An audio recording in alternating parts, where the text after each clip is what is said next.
Good morning, everyone. My name is Mark. I'm one of the senior students here. I've been here for about 10 years now, and this is the 10:30 hour. So you all got the memo. Usually on the first Sunday of every month at 10:30, and or Harvey are here to give an ongoing talk. Oh, we got someone on. Oh, okay. Got more people joining us. They were both unavailable today, so they asked me to come and talk. So I have the privilege and the challenge of continuing the talk and also incorporating what we're trying to do on our Teaching Tuesday evenings. So I want to continue our discussion about thinking back to the Buddha's life as inspiration. It's something that Harvey left off last time with thinking about. The initial motivation when the Buddha, before being a Buddha, saw the elderly person, the sick person, and a dead corpse, and how that was the initial motivation. So I want to pick up there, and as much as I can feed into our talk about motivation that we've been doing on Teaching Tuesdays, I will. Just as I guess we can do our announcements too. There's a book going around for anyone who doesn't know. That's this brown book right here. We're putting names in the book of anyone you want to keep in mind to share today in whatever energetic or cognitive way you want to. Prayers, wishes, thinking of people, yourself, people, other animals, and we'll read that at the end of the 11 o'clock hour. So. I wanted to pick up a little bit on a part of the Buddha's life story that we sometimes skip over a little bit. Usually, in telling the Buddha's story, there's a little bit on his birth, on his life, being indulged with all the pleasures available to him, up until he saw what suffering really looked like, seeing sickness, old age, death, rebirth, over and over again. And then eventually there's wonderful stories about what it was like right before he became enlightened, and all the stories that he shared after as he was teaching from 35 until his death in his 70s. But there's a 6-year period where he tried out a lot of different religions, and he kind of, religious movements, different spiritual paths. He kind of jumped around a little bit. And I think it's a worthwhile thing to investigate, because we generally also, we're all here, we're all motivated, we're all interested in exploring ourselves in some way. And usually, we don't usually just try out one religion or just one little corner of a religion. We usually do a little hunting in a way, and we try out things, we see where it takes us, and sometimes we turn around, or we completely, open a new chapter. And what our exploration means to us evolves over our lifetimes. And that happened to some degree with Siddhartha, with the Buddha, before he was Buddha, over those 6 years. And I'm not a professional historian, but I have a touch of me is into history, and a touch of me is into stories. So so it's a nice thing to think about the stories of his lifetime as a kind of a reflection point. So I'm gonna, if you're interested, the thing that I use to review, this is a lovely little book called The Historical Buddha. It's been out of print, I think, since for a while now. But it's written by a German, and it's been translated in English.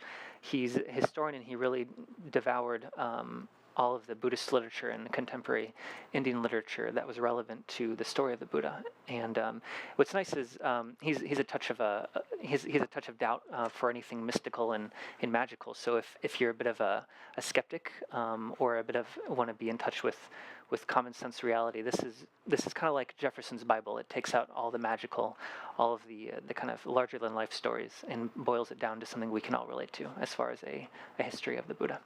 So to pick up, just to refresh, so in the story where Harvey left us off last month, the Buddha had seen suffering in all of its forms, had seen what it really looks like as far as someone becoming ill, someone becoming decrepit and old, and then what death actually looks like, something he hadn't even seen before. He really became awakened to see that. Just staying in the pleasures of life, having a beautiful time, having wonderful food, wonderful company, youth, exuberance, wasn't all as cracked up to be. And he really felt a really strong penetrating desire to know why it happens, so that he can, in knowing that, can escape it, can see where does it come from. Can I end that forever, not just temporarily kind of escape, discomfort, physical or psychological. And that was his driving point. He wanted to know it for himself, and he wanted to know it for other people, so he could share it with other people. And so, at the time, I think it's just to get into the history side of things. There were a few entrees that were available to him at the time. So, one thing that he probably grew up seeing in the courts where he grew up was Vedic Hinduism. So, like Vedic Brahmanical worship, and that was based on the Vedas, which had been actually sounds like a very spiritually moving tradition of some beautiful hymns praising the gods, the deities. Probably 1,000 years before a few hundred years before his time was a very devotional and very engaged religion. But by the time of the Buddha, had become a very mechanical and maybe even in a kind of a scripted process, where there were gods that controlled your own life, the world around you, and you had to honor them and you had to praise them. And so there was the Brahmins that really knew the formula, that knew the Vedas, and you'd come and you would hire them, and they would perform rituals for you in honor of you. It was worshiping a pantheon of gods that weren't necessarily something that you were in touch with, that you had a living relationship with. So that was one thing of his childhood, probably. It's not something he got too involved with after he left. There was already a bustling movement of kind of anti-establishment movements going on for major traditions. There was already, so if you know much about Indian religion, something called the Upanishads. The catchphrase, I guess, would be the Atman is the Brahman, knowing that there is some spiritual power, agency, indestructible truth in you that reflects the universal truth, something that goes beyond death, that goes beyond every situation, every kind of trial and tribulation you might have. That was one kind of traditional movement. It was almost like Martin Luther. It was very rejecting in a way of the economic establishment of the Brahmins, that you could have the truth in yourself and that you could learn it. There was also the materialists. So just like how we knew the materialists, if you ever studied Greek philosophy, there was this idea that the only true thing that you can ever get at is sensual pleasure and direct sensual, sensory contact. So colors, sights, sounds, hedonic pleasure was the only true thing, and anything beyond that was not worth your time. Even giving up, thinking about things, morality, philosophical debate, thinking about higher truth or meaning, it wouldn't get anywhere necessarily. It wasn't anything that was tangible. So there was an active avoidance of it, and really just enjoying. I think there's a phrase in the book. You should enjoy your rice, and you should enjoy your ghee even if you're in debt. And I think that was kind of like maybe like a nice vodka or a nice fancy dinner out. Even if you can't pay for it, you should still enjoy it because it's the only thing you can tangibly do. There was also a movement of the ascetics, the sense that there were two kind of trends with the ascetics. There was a sense that from the idea of karma, that that rebirth happens. You're always stuck in rebirth, next life to life, based on bad actions in the past. Not honoring your parents, or being having anger, acting out of anger, or acting out of desire, and that you had to kind of clear out the karma store bank, essentially. And so they would practice ascetic. They would deny themselves pleasure, anything that could be seen as desirous or maybe creating more karma. And so you had to clear out the bank. But there's also the other side, that they're kind of developing, kind of like if you've heard of Kundalini yoga, developing some power, some potency to help escape the whole cycles. But there's a lot of repressing, so inwardly repressing thoughts about pleasant thoughts, to thinking about desires, thinking about hatred, and also outward practices, really starving yourself. The Buddha described at one point when he could see, he could touch his spine from his belly button, that his ribs were all cracked. This was a really extreme asceticism. And there was also another tradition too of the wanderers, the people who gave up just the normal expectations for for moving through your responsibilities as a son, as a parent, as a grandparent, as someone with a responsibility in their jobs, and wandering. And it didn't have there were a lot of different flavors of that. Some people would start early, some people would start later in life. This is maybe similar to our experience with the hippies, of sense of that totally forgoing any sense of commitment as an oppression.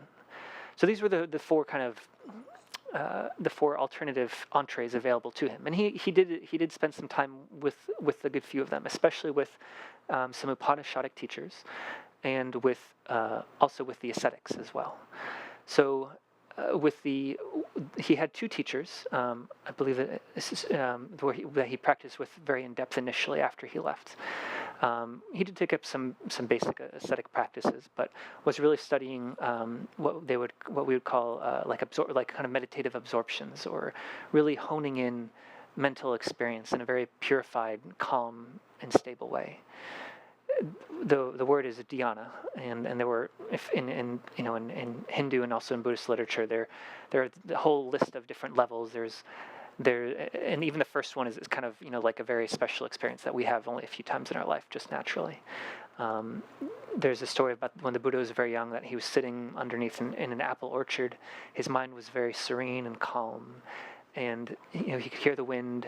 He wasn't necessarily. It was an experience that was very flowing. He felt at ease. Things seemed very clear, and there wasn't a lot of kind of rumbling of emotions or thoughts. It was very still. And he described this actually as the kind of the first type of absorption, the first level. I think we've all probably had that at some point in our life.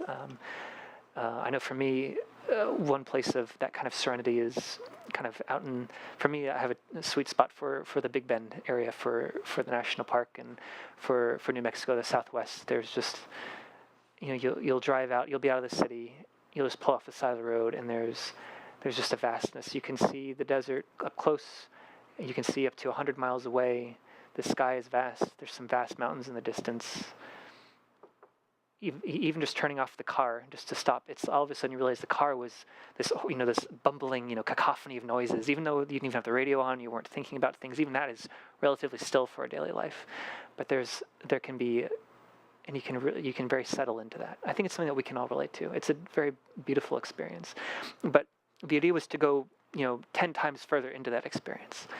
And so he talked about studying with two different teachers in different ways, getting to a place of such a mental clarity of there was nothing there, or that there was an edge of there wasn't nothing and there wasn't anything else, that there was just this stability of mind that was totally not even like desired. I mean, it goes even beyond desired, but a total crispness and clarity. But it still didn't, at the end of the day, it didn't answer his question of why am I suffering? Why did I get to a place of suffering? Why will I suffer again in the future? It was a wonderful state that was a replacement state, that it was something that you can experience on the side as a refresher, as a way to escape. But it wasn't a permanent state. It wasn't something in the technical arguments that he saw wouldn't take him once he died again, even if it was a million years later.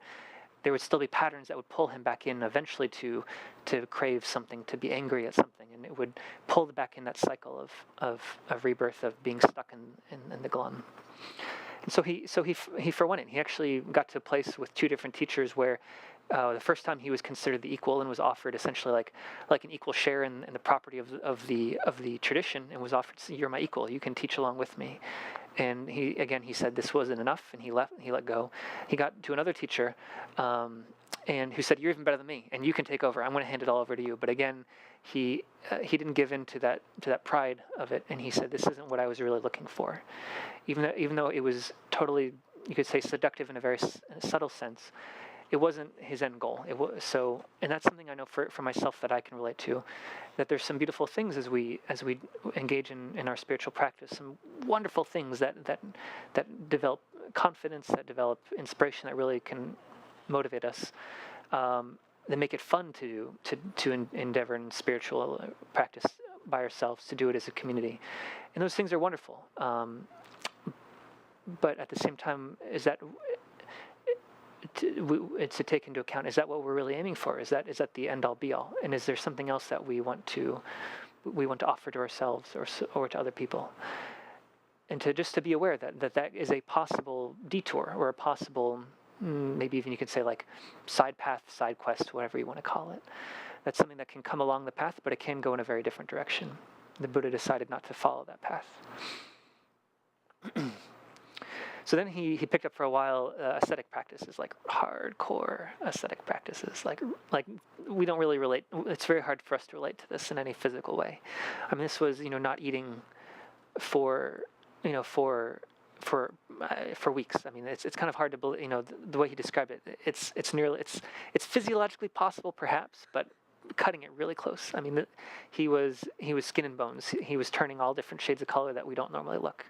His bones were cracking. He couldn't stand up. He was oozing in many places. His butt was essentially just like a hard pancake.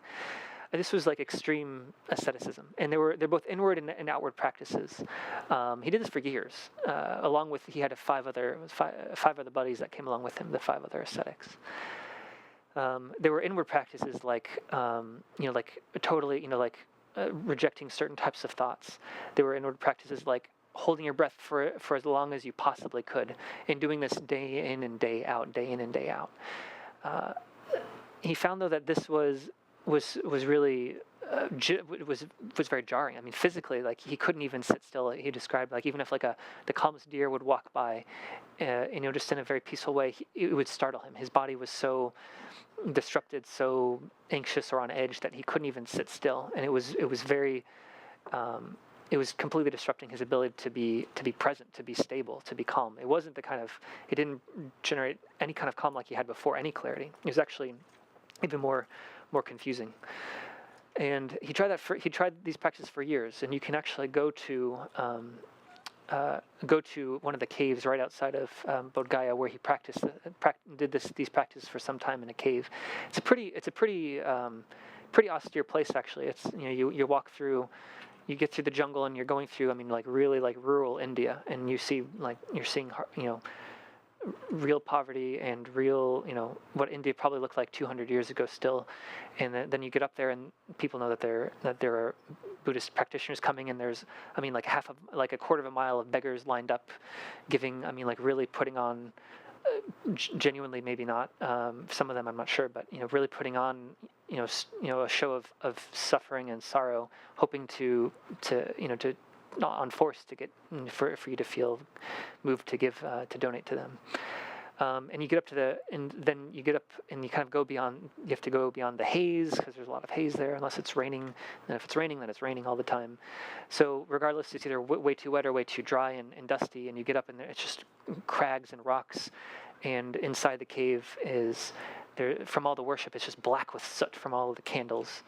And there's a cacophony of people practicing. So it does have that kind of energy. And there's actually a statue inside of. Sometimes you'll see statues of the Buddha completely emaciated, and so there's that statue in there. So he forewent that as well, and he decided instead. How am I doing on time? We got time. Okay. He decided that going the route of completely rejecting everything wasn't getting me anywhere. Actually, if anything, he didn't have that clarity of mind in which to be present to make any kind of investigation. The suffering inwardly and outwardly wasn't necessarily getting. He was just indulging in kind of recreating the suffering in a different way than he was before. It was kind of another extreme, and so he decided to go for the middle way. And the way that he indulged himself was some rice milk, a little bit of kheer. So not exactly, your nice glass of wine and a nice movie when you get home. A little bit not as indulgent perhaps as what we think as treating yourself.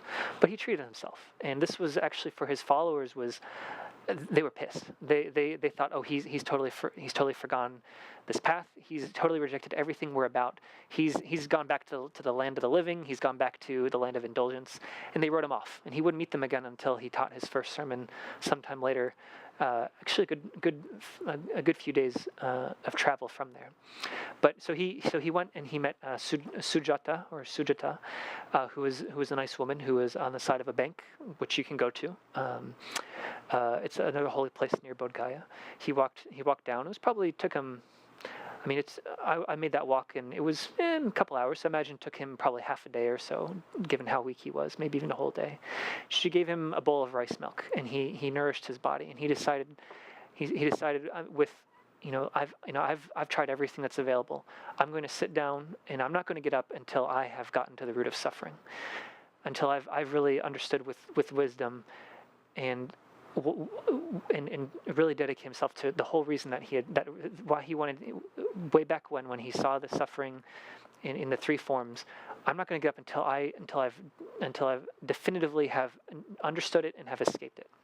And he said, like, if I die, great, then I die. And that's a lot of dedication right there. He went through a lot of ways of trying out what he thought would get him there. I mean, he tried for years and years, almost killed himself many times, and really got himself to the peak of other paths, indulging in these pristine states and completely destroying his body, and didn't get him anywhere. And he had really put himself at the far ends, the finest of fine mental states, the most extreme kind of physical, depredation, the whole spectrum he'd gone through, and he didn't know what nothing had gotten to him that place. And so he sat down with that dedication, with complete, with a complete strength of mind, and said, I'm not going to get up, and this is what's most important to me. If I die, and there's nothing else in my life that I'd rather do. So if my life ends, my life ends. So he sat down with that, and then eventually he got enlightened within, not too long. It didn't take him like weeks or months. It took him, about a day, more or less. It's not so bad. If only we could all do that. And that story is a wonderful story that could go on for a few hours. So I don't really want to open up that chapter too much. But by sitting down, he some important things was that he did want some clarity of mind. So his mind wasn't jumping around, that he could really sit down with some patience with himself, some compassion for himself, for his experience, and look at it right in the eye. To look really, I mean, not just to say, oh, this pain is here, but to really sit with it, to acknowledge it, and to not get dragged into it, not need to destroy it or suppress it, not need to wish it away with some finer state to replace it, but to really look at what was going on. And there's a point in the story where right before that moment happened, where everything unfolded and enlightenment became true for him, where there was either metaphorical or real Mara, which was the embodiment of death and of everything that encompasses bringing you to death. So desire, hatred, all emotional types, all desire, all kind of entrapments and distractions came at him, and through beautiful people at him, hoping to indulge him, sensually, through all kinds of noise and cracks and thunders, war, people with spears, like the whole gamut of destruction and fear.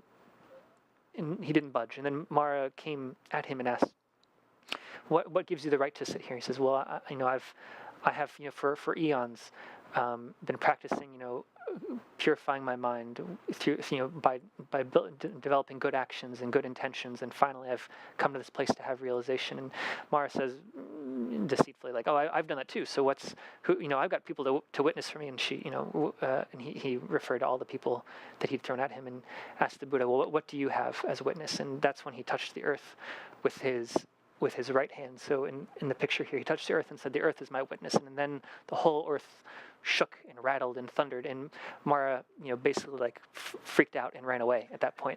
And so that was the moment of really showing, demonstrating his groundedness and his stability of his realization. And he did that by not necessarily having to run away from destroying. He sat as these emotions, these things came at him. It didn't make him run away. It didn't make him have to destroy them. These are things that he could witness, that he could bear. And by doing so was part of the formula for getting to that wisdom. And so I wanted to end on that, because that kind of leads into the next hour, into what we usually do in the 11 o'clock hour. This is usually time that we're practicing mindfulness. We have a formula where we sit by being mindful of our breath, and then we also are mindful of the process of chanting, of making a sound that we reverberate, and has a nice. It's both physical and it's mental. It's there's an intention. There's a nice sound to it, but we're being mindful that we're sitting with these things. the idea is that we're not looking to need to find some serenity. I mean, if it happens, it happens. If we generate serenity and peace, that's wonderful, and we owe it to ourselves to have that kind of serenity. But the serenity and the stability is important as a means to give us power eventually to look at what drives us, to what's driving us through the rigmarole of the normal day. There's usually a million things that we're ignoring or that we're trying to run away from. And so, especially the idea of how Buddha let go of, these divine kind of peaceful states as a means to kind of have that as opposed to something painful, or indulging in kind of sadomasochistic endeavors. We're usually stuck in those processes, and we're usually running away from something. We're really stuck on something that we think that we really need something. So I'll give an example. So my wife was coming back from town after being gone a week, and I spent like most of the day on and off at some point kind of neurotically cleaning up. I mean, it wasn't like I didn't make a big mess when she was gone. It was, but still, like the sense of I need, and so sitting down, I did a little experiment. Okay, so like what's the threat? What's the thing that's driving me here? And it was, I mean, I really spent like on and off the whole day, like half an hour, and then I kind of, like I would clean up and I would get, really busy. Then I kind of realized, well, what am I doing? And I'd let go, but I kept coming back. So I sat down. Well, so is there something that I'm worried about? Is there something that, there was a thought that would come up of, oh, maybe she'll be upset if it's not clean, or maybe things won't go. Maybe she'll be grumpy if it's not clean, or maybe an extreme you could argue if you wanted to hyperbolize is, oh, maybe I won't get love if it's not clean. That was a thought. And it came up and it went away once. And the thing is, if you look at it, it fades. Everything, and this is getting into more of the Buddhist philosophies, everything is temporary, is coming, because of a whole slew of reasons, external and internal. We're creating reality all the time. Every little moment only stays for a short time. And so we can, but we don't usually, we know it mentally that things come and go. But if we're not letting ourselves go through that experience, seeing things come, things go, we're assuming, we'll take a lot of assumptions and we'll run with it. I mean, we run really far, and we with these assumptions, we'll feel justified in certain emotional reactions. We'll feel justified in cutting people out of our lives, and really structuring, I mean, not just internally, but also externally, the world around us. An example can be addiction, where people, if someone, I work with people with substance abuse, it can, if you let it run for years and years, you forgo your values, and you let your behaviors and your needs from the addiction, totally structure your life. And it structures where you go with your life. It structures who you include in your life, how you treat other people, what you think of yourself. And it can really change your own body. It can, over time, and it can really change the entire community that you've set up around yourself. So I wanted to end on the note of that we come together in this 11 o'clock hour to really develop that calm, to develop that power of mindfulness, of patience with ourselves, to sit out and to look in the face of our experience, the good and the bad. This too shall pass. The good and the bad will pass, and it can be a useful tool in our own understanding of ourselves and our own freedom too, piece by piece. So, I think. Oh yeah, I ran over. Normally I would have left a little time for questions, but I think for the sake of the next hour, we'll pause here. Oh, we have one quick question. Okay, I'll repeat it on the mic. What about the Jains? Was Buddha aware of the Jain tradition? The question was, So the question was Buddha aware of the Jain tradition, or am I saying that Jain? I forget. I don't know. I feel like I knew that. Do we have any other historians of the room that know the answer? I worked with some Jains, and when I told them I worshipped in Buddha's temple, they told me that yes, the Buddha used to debate with Jains, and discourse maybe rather than debate, not argue, but he used to have discussion. Yeah. So Charlie was saying that he's had some Jain friends that he talked with, mentioned he comes to a Buddhist temple, and he's right. They told him that Buddha did have some scholastic debate. I think probably some, I guess at least philosophical interaction with them. I just wanted to say, that according to the mythologies of the two traditions, that the Buddha and Mahavira, the founder of the Jain tradition, would have lived at about the same time. Yeah. So it's possible that those two founders had interactions. It's also possible that later followers had a lot of interactions and read that back into the two founders. So I don't actually know Yeah, I don't remember. the answer to that question. But the Jains definitely went in the direction of sort of more the asceticism. Okay. So we'll take a 3-minute break. So if there's any emergency bathroom runs, any emergency drink or other necessities, please do so. If not, you can stand up, stretch around, and we'll start in about 3 minutes.